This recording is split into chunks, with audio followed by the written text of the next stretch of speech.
itu sinar inframerah? Jadi, sinar inframerah adalah radiasi elektromagnetik dari panjang gelombang yang lebih panjang dari cahaya tampak, tetapi lebih pendek dari radiasi gelombang radio.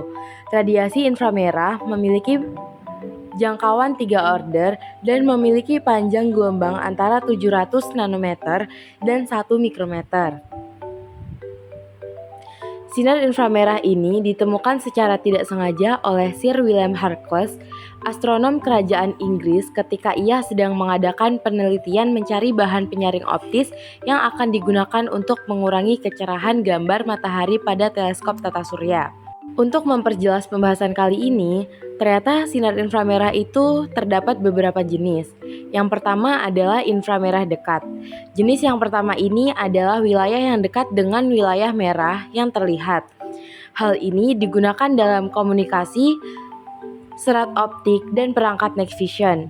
Ini juga digunakan dalam kontrol jarak jauh, astronomi, pemantauan jarak jauh, ilmu material, bidang medis, dan pertanian. Rentang panjang gelombang adalah 0,75 sampai 1,4 mikrometer. Yang kedua, inframerah dengan panjang gelombang pendek.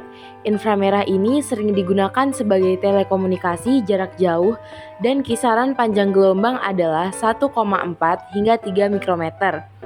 Tak hanya itu, sinar inframerah ini juga digunakan dalam kamera SWIR, kacamata night vision yang memainkan peran utama untuk keperluan militer. Yang ketiga adalah sinar inframerah dengan panjang gelombang menengah. Jenis inframerah ini biasanya digunakan sebagai teknologi peluru kendali, stetoskopi inframerah, komunikasi, industri kimia yang memiliki kisaran panjang gelombang 3 hingga 8 mikrometer. Selain itu juga ditemukan untuk aplikasi dalam astronomi. Yang keempat adalah inframerah dengan panjang gelombang panjang. Inframerah ini adalah wilayah inframerah termal dan digunakan untuk mendeteksi emisi termal yang tidak memerlukan penerangan dari sumber lain atau pencitraan termal. Inframerah ini banyak ditemukan di aplikasi luas dalam teleskop, astronomi, dan komunikasi serat optik. Rentang panjang gelombang dari divisi ini adalah 8 hingga 15 mikrometer. Kemudian yang terakhir ada inframerah jauh. Jenis inframerah ini digunakan sebagai laser inframerah, astronomi, sauna inframerah, dan banyak digunakan dalam bidang medis dan kisaran panjang gelombang adalah 15 hingga 1000 mikrometer. Tak hanya itu, sinar inframerah ini juga memperkuat sistem kekebalan tubuh. Berikut adalah beberapa macam hewan yang dapat mendeteksi sinar inframerah beserta kegunaannya. Yang pertama yaitu kelelawar vampir. Kelelawar vampir adalah mamalia penghisap darah yang berasal dari Amerika Tengah dan Selatan serta Meksiko. Kelelawar vampir memiliki organ lubang di hidung yang memungkinkan mereka mendeteksi inframerah. Kemampuan ini digunakan untuk menemukan dan menangkap mangsa. Kelelawar vampir dapat menggunakan sensor inframerah mereka untuk melihat perubahan suhu tubuh akibat aliran darah.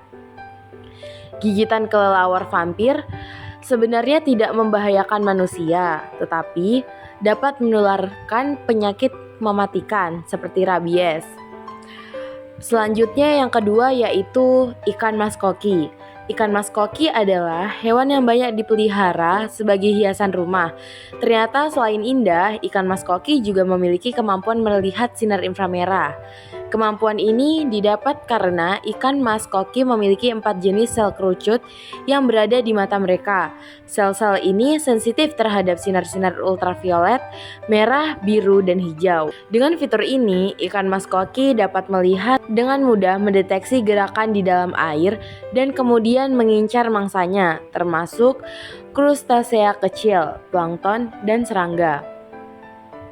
Hewan yang ketiga yang dapat mendeteksi sinar inframerah yaitu nyamuk.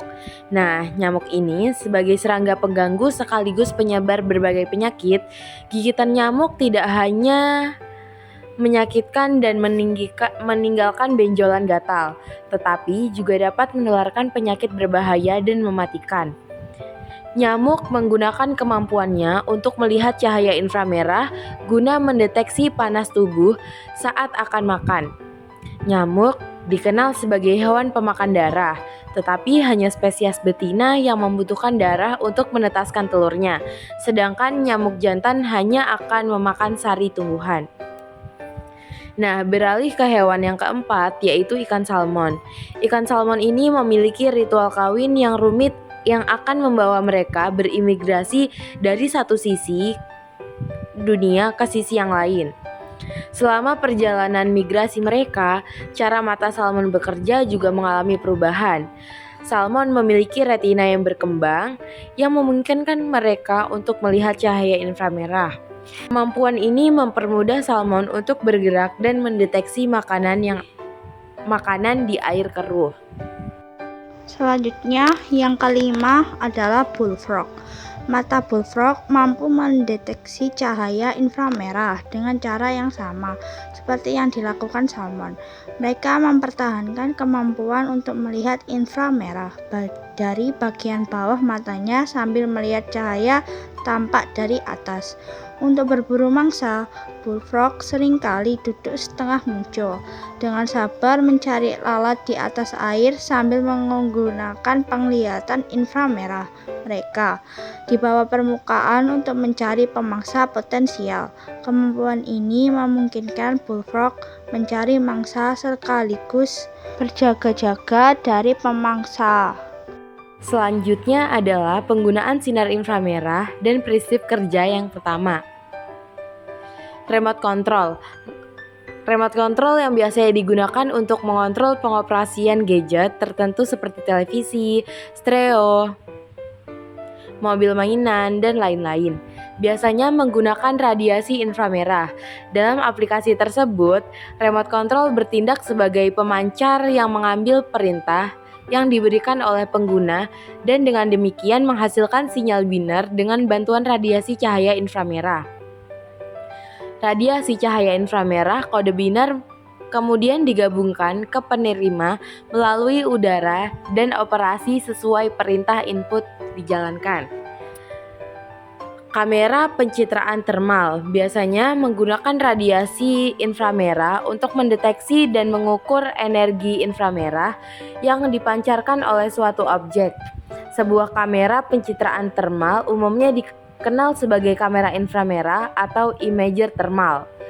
Langkah pertama, pencitraan melibatkan pengumpulan data inframerah yang ada di sekitarnya. Untuk tujuan ini, kamera mengambil radiasi inframerah yang dipancarkan oleh objek yang ada di sekitarnya dan mengirimkannya ke prosesor. Lalu, melibatkannya pemrosesan data mentah. Prosesor perangkat cenderung merubah data input dalam membentuk gambar elektronik. Langkah terakhir adalah layout data hasil olahan pada layar output dalam bentuk gambar. Proses pencitraan termal biasanya digunakan untuk meningkatkan visualisasi objek di lingkungan dengan visibilitas rendah. Selanjutnya adalah penggunaan sinar inframerah dan prinsip kerja yang ketiga, yaitu kompor inframerah. Kompor inframerah ini memiliki kemampuan radiasi inframerah untuk menghasilkan sejumlah besar panas. Biasanya digunakan dalam kompor inframerah. Teknologi yang digunakan oleh kompor inframerah untuk memasak dan memanaskan makanan sangat mirip dengan teknologi yang digunakan oleh oven microwave.